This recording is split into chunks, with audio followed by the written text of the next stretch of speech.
이 세션에서는 여러분들의 데이터를 외부에 제공하는 방안과 아키텍처에 대해 살펴보겠습니다. 데모로는 국민안심병원 현황 제공 레스트 서비스를 제작합니다. 먼저 준비된 데모를 살펴보고 기술적인 내용도 살펴보겠습니다. 이 데모에서는 국민안심병원 현황을 제공하는 레스트 서비스를 제작하는 과정을 소개합니다.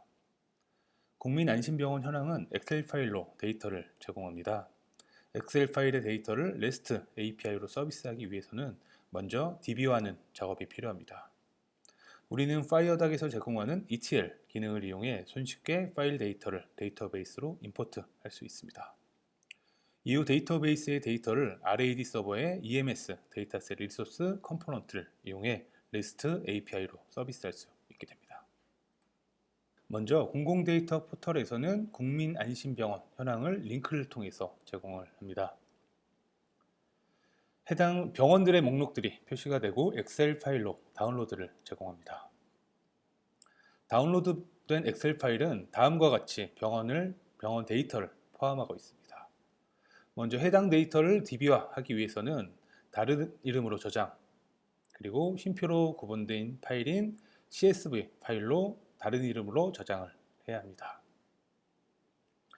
자, 저희는 파이어닥 ETL을 통해서 그 CSV 파일을 데이터베이스화 할 수 있습니다. 먼저 텍스트 리더에 해당 파일을 지정을 하고 데이터셋 라이터에 저희가 넣을 데이터베이스 정보를 설정을 해야 합니다. 저는 먼저 인터베이스에 호스피탈스라는 테이블을 화면과 같이 생성을 했습니다. 실행해 보겠습니다. 기존의 데이터를 삭제를 해보도록 하겠습니다.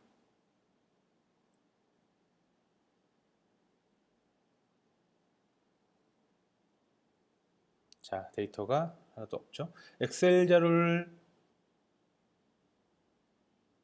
선택해서 열고 해당 자료를 익스포트 했습니다.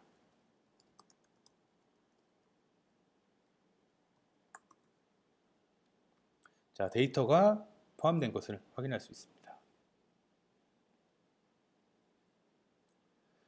자, DB에 연결한 컴포넌트를 복사해서 RAD 서버 패키지 프로젝트를 생성해서 붙여넣기 한 이후에 EMS 데이터셋 리소스를 컴포넌트를 추가한 이후에 데이터셋을 지정합니다. 그리고 리소스 서픽스를 추가한 이후에 바로 실행해 보도록 하겠습니다.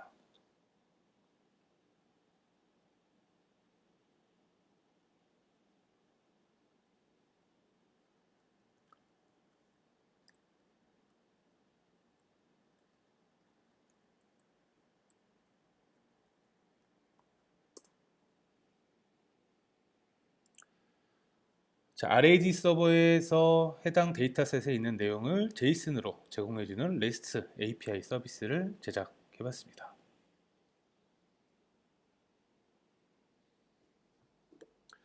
이 데모에서는 공공 데이터의 엑셀 파일을 REST API로 서비스하도록 시연했지만 여러분들은 필요한 데이터를 손쉽게 데이터베이스에서 데이터베이스로 임포트해서 REST API로 서비스할 수 있을 것입니다.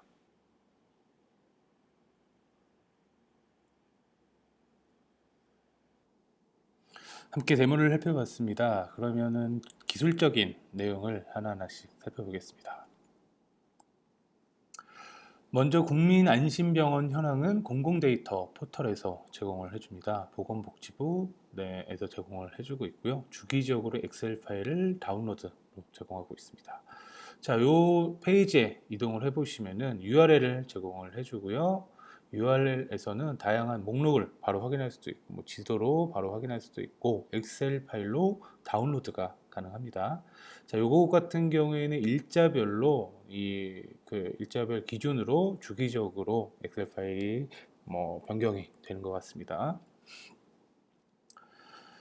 자, 이 데이터의 활용 전략을 한번 세워봤습니다. 먼저 이 엑셀 파일로 제공해주는 이런 파일들을 DB에 임포트하기 위해서는 파이어닥 ETL을 이용하면 아주 용이합니다. 물론 엑셀을 편집해서 SQL문을 만들어서 뭐 DB에 임포트하는 방법들도 있지만 매번 그러한 작업을 하는 것보다는 이 자동화, ETL 기능을 이용해서 자동화 해놓으면은 매번 갱신되는 그 엑셀 파일과 같은 데이터들을 손쉽게 여러분들의 데이터베이스에 적용을 할 수가 있습니다. 자, 그 이후에 RAD 서버를 이용해서 REST API로 서비스를 할 것입니다. 이때 그 DB의 내용을 JSON으로 제공하기 위해서는 EMS 데이터셋 리소스 컴포넌트를 이용하겠습니다. 자, 먼저 RAD 서버에 대해 살펴보겠습니다. RAD 서버는 멀티티어 아키텍처를 구현할 수 있는 턴키 방식의 통합 미드웨어 서버입니다. 자, 턴키 방식이라고 하면은 여러분들이 어떤 서버를 개발할 때 보면은 처음부터 쭉 개발을 하는 것이 뭐 일반적이었을 것입니다. 하지만 턴키 방식의 통합 미드웨어 서버 같은 경우에는 아주 큰 주요 기능들이 이미 구현되어 있는 그런 실행 파일을 제공을 해주고 여러분들은 비즈니스 로직과 같은 것들을 델파이의 패키지 방식을 이용해서 개발을 해서 기존에 제공해주는 실행 파일에 이 패키지 파일을 더해서 비즈니스 로직을 추가할 수 있는 그러한 개념입니다. 자, RAD 서버를 사용할 경우에는 현대화 할 수 있습니다. 여러분들이 클라이언트 서버 비즈니스 로직을 RAD 서버로 안전하게 확장 가능한 최신 REST API 기반의 아키텍처로 전환을 할 수가 있습니다. REST 엔드포인트를 제공해서 여러 다양한 이제 클라이언트에서 연결이 가능하게 될 것입니다. 델파이로 RAD 서버를 만들었다 하더라도 뭐 자바로 만든 또는 C샵으로 만든 또는 웹으로 개발한 클라이언트에서 여러분들의 RAD 서버와 연동해서 데이터를 제공을 할 수가 있을 것입니다. 자, 필요한 경우에는 RAD 서버에서는 통합 미드웨어 역할로 여러분들의 DBMS에 접근하거나 외부의 서비스 또는 클라우드와 같은 다양한 서비스와 연결이 가능해서 필요한 데이터를 가공하거나 제공을 할 수 있을 것입니다. 그리고 사용자, 그룹, 푸시, 사용자 위치 추적 등의 자주 사용하는 기본 서비스를 제공하고 있고요. RAD 서버 패키지를 새로운 프로젝트로 생성해서 개발 및 배포할 수가 있을 것입니다. 그리고 델파이 및 C++ 빌더로 개발을 할 수 있습니다. 자, 다음으로는 FireDAG ETL, Extract, Transform, Load입니다.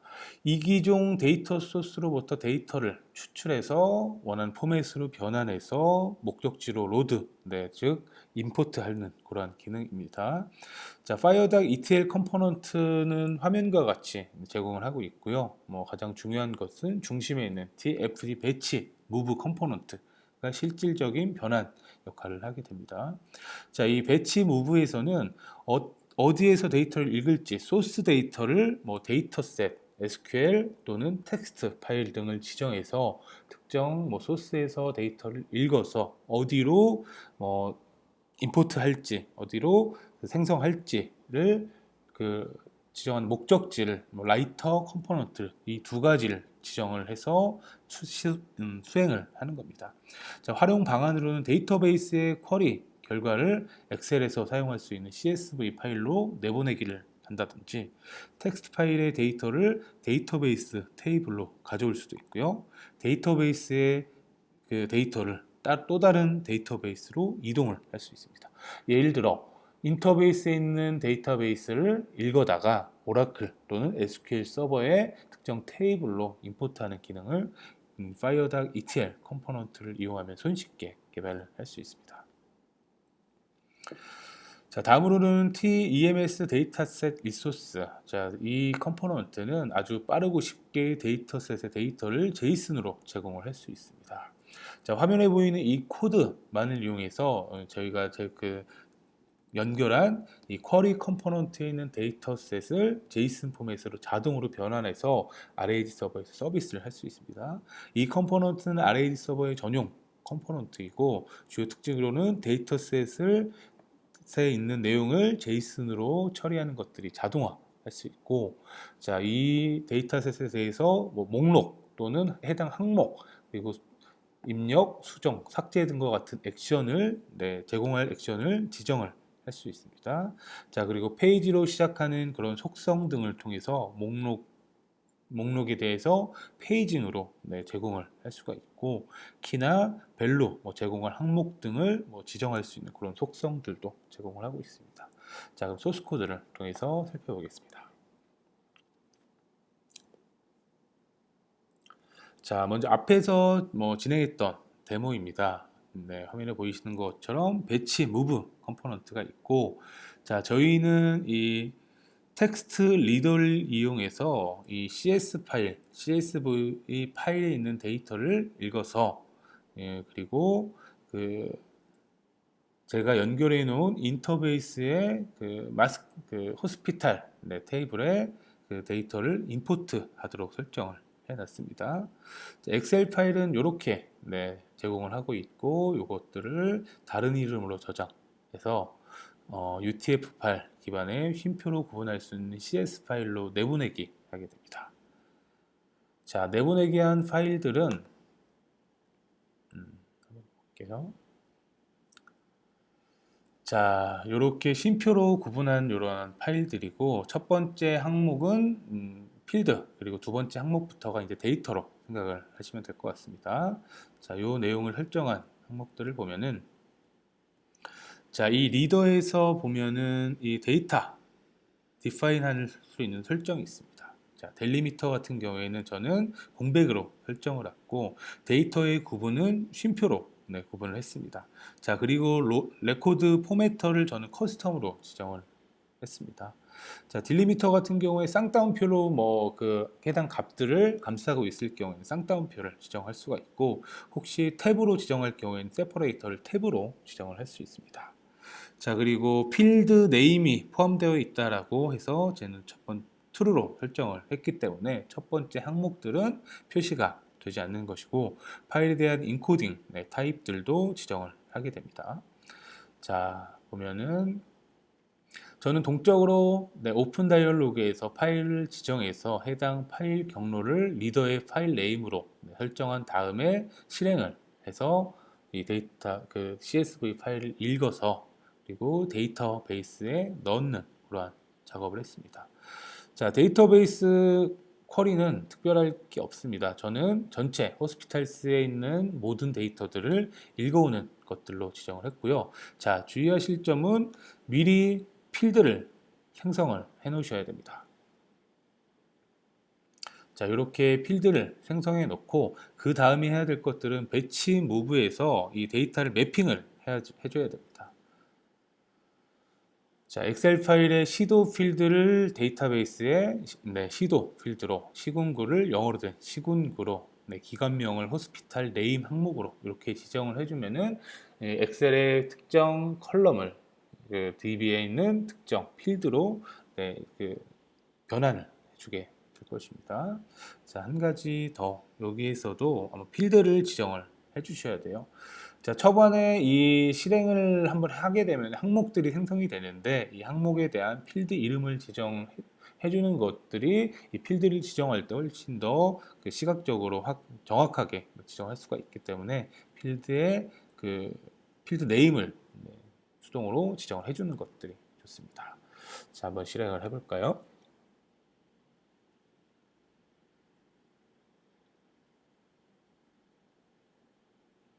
자, 기존의 데이터는 삭제를 했습니다. 자, 데이터가 없는 것들을 확인을 했고요.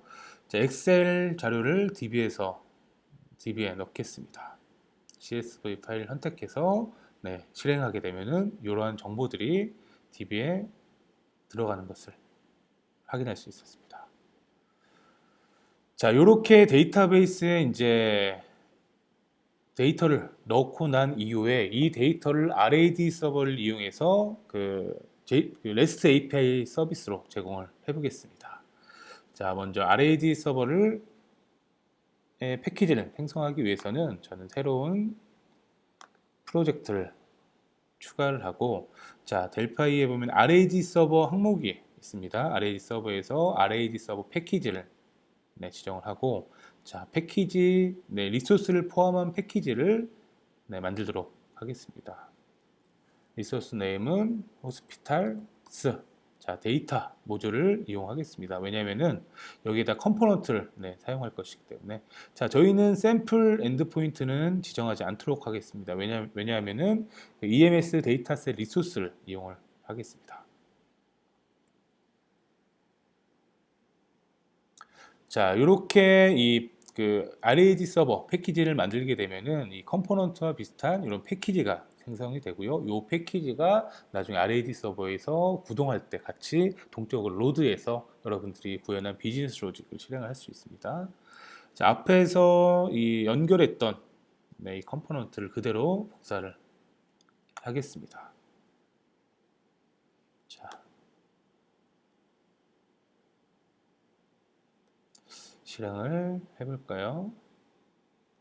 자, 연결이 잘 되었고 액티브도 true로 하겠습니다. 자, 그 다음에 할 것들은 EMS 데이터셋 리소스 컴포넌트를 추가한 다음에 데이터셋을 지정을 합니다. 자, 그리고 allow 액션으로는 저희는 목록만 우선 제공을 해보도록 하겠습니다. 자, 이렇게 지정한 다음에 그 다음에 해야 될 것들은 이 리소스 앞에 이거는 복사를 해볼게요. 리소스 서픽스를 추가를 하는 겁니다. 자, 저는 이 리소스라는 이런 그 리스트 항목에 대한 리소스를 이 EMS 데이터셋에서 사용할 것이고, 이 경로는 이 루트 경로를 바로 이용을 하겠다라는 내용입니다. 자, 한번 실행을 해볼까요? 자, 필요한 패키지를 포함을 하고요.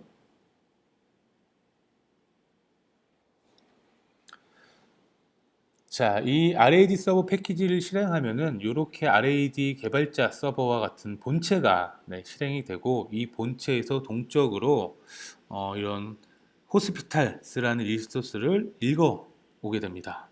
자, 이 읽어 오게 되면은 여러분들은 로컬호스트 8080, 자, 잠깐 멈췄네요.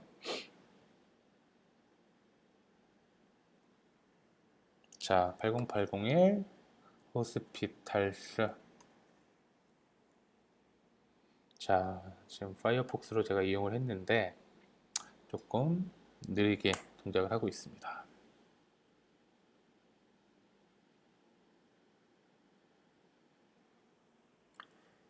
조금만 기다려 보겠습니다.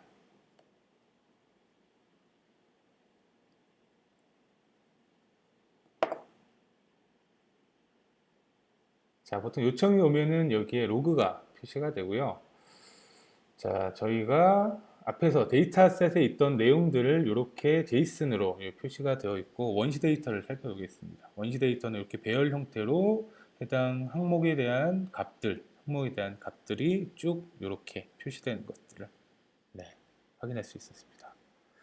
자, 지금은 저희가 개발하는 시점에서는 이 RAD 서버 개발자 서버가 이제 구동이 되고요. 이 개발자 이제 실제 배포할 때는 이러한 그 실행 파일로 배포를 하는 것도 가능하고, IIS 모듈이나 또는 아파치 모듈로 여러분들이 RAD 서버를 배포를 할 수 있고, 이러한 RAD 서버는 리눅스에도 동일하게 배포를 할 수 있습니다. 자, 그리고 한 가지만 더 살펴보겠습니다. 자, 앞에서 저희가 그 약국 정보를 제공해주는 그러한 그 RAD 서버 패키지를 만들었습니다. 자, 요거 같은 경우에는 공공 데이터와 그리고 데이터베이스에 있는 내용을 그 융합하는 그런 로컬 SQL을 사용을 했고, 그 결과가 이 FD 쿼리로 이용을 했습니다. 자, 이렇게 이제 조합된 내용들도 EMS 데이터셋 리소스를 이용해서 데이터셋을 지정하고 이 허용할 액션을 지정한 다음에,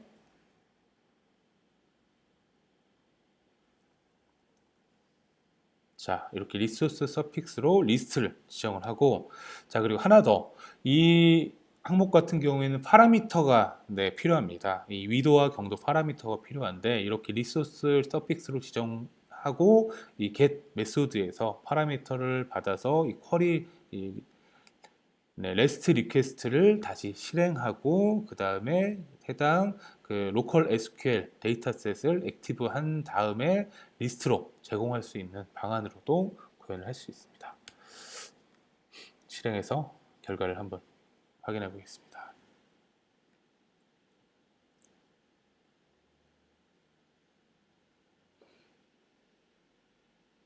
자, 이번에는 코비드-19 마스크라는 항목으로 리소스를 만들었고요. 갑자기 파이어폭스가 상당히 느려졌습니다. 코비드-19 마스크. 자, 저희가 위도와 경도를 넣지 않으면은 오류가 발생하도록 제가 구현을 해놨습니다. 그래서 위도와 경도를 넣게 되면은 자, 약국의 코드, 그리고 약국명, 주소, 그리고 위도, 경도. 자, 그리고 요거는 저희가 데이터가 없는 것이기 때문에 37로 시작하는 다른 데이터. 이쪽에 있네요. 네, 평점과 커멘트 등이 같이 포함되어 있는 이런 데이터들로 제공을 할 수가 있습니다.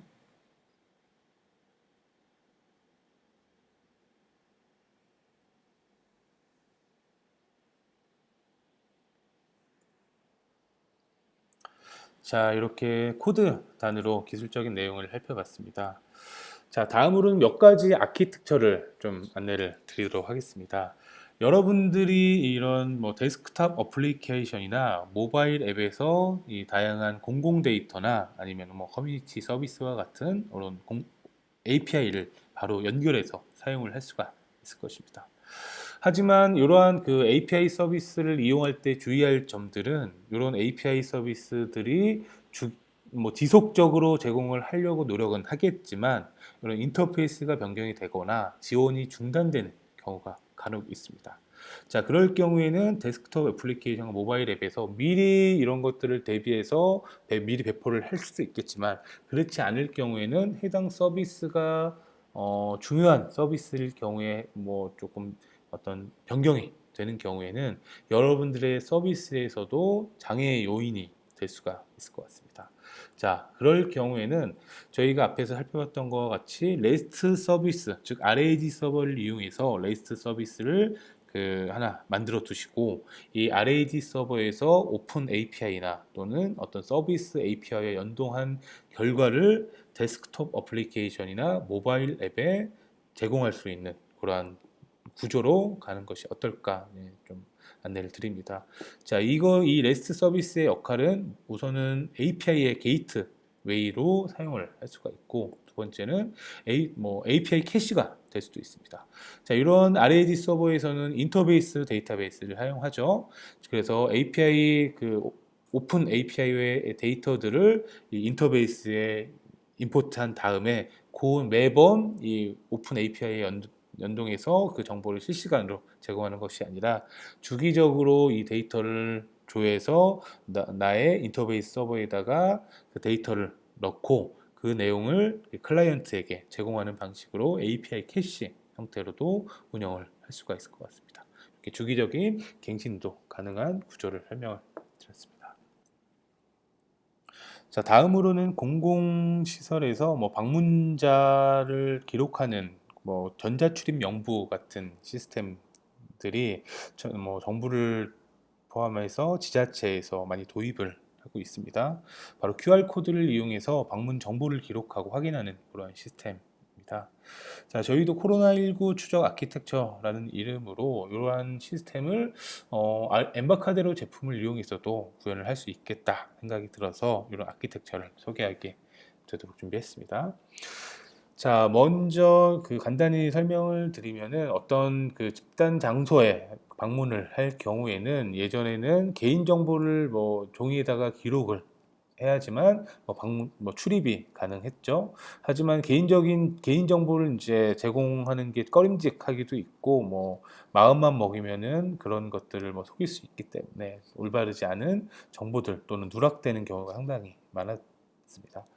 자, 그래서 본인의 개인정보는 어떤 발급 서비스에다가 등록을 하고 이 장소에 방문할 경우에는 QR코드 등으로 대체를 해서 간편하게 그리고 본인의 개인정보를 감추면서 어떤 장소에 방문했다라는 이력도 남길 수 있는 그러한 서비스입니다. 자, 이런 서비스를 이제 구성하기 전에는 미리 이제 준비를 해야겠죠. 코드를 발급해야 됩니다. 우선은 장소에서는 우측 상단에 보이는 푸른색 항목을 보시면은 이 장소명, 전화번호, 담당자 이메일 주소 등의 장소에 대한 정보들을 포함해서 장소를 등록을 최초 1회 하게 됩니다. 그러면 장소 코드가 발급이 될 것이고 이 정보를 통해서 이 각각 장소에서는 이 QR 코드를 뭐 생성을 할 수가 있겠죠. 자, 개인도 자신의 정보를 등록을 해야 됩니다. 조금 아래 왼쪽에 보시면은 주황색의 개인 코드 발급 서비스에 개인 정보를 포함한 내용들로 등록을 하고 그 정보를 그 앱에서 이제 받을 수가 있겠죠. 자, 이러한 그 발급 서비스에서는 앞에서 설명드렸던 것 같이 RAD 서버 그리고 인터베이스 등을 이용해서 정보를 뭐 기록하고 REST API 기반으로 제공을 하게 되면은 델파이, C++ 빌더 등의 RAD 스튜디오로 작성한 모바일 앱과 데스크탑 앱뿐만 아니라 다른 기술을 이용한 앱들에서도 활용을 할 수가 있을 것입니다. 자, 그 다음에 장소에 방문 시 내방객 등록 시스템, 장소에서 제공한 내방객 등록 시스템, 데스크탑 같은 것들이 되겠죠.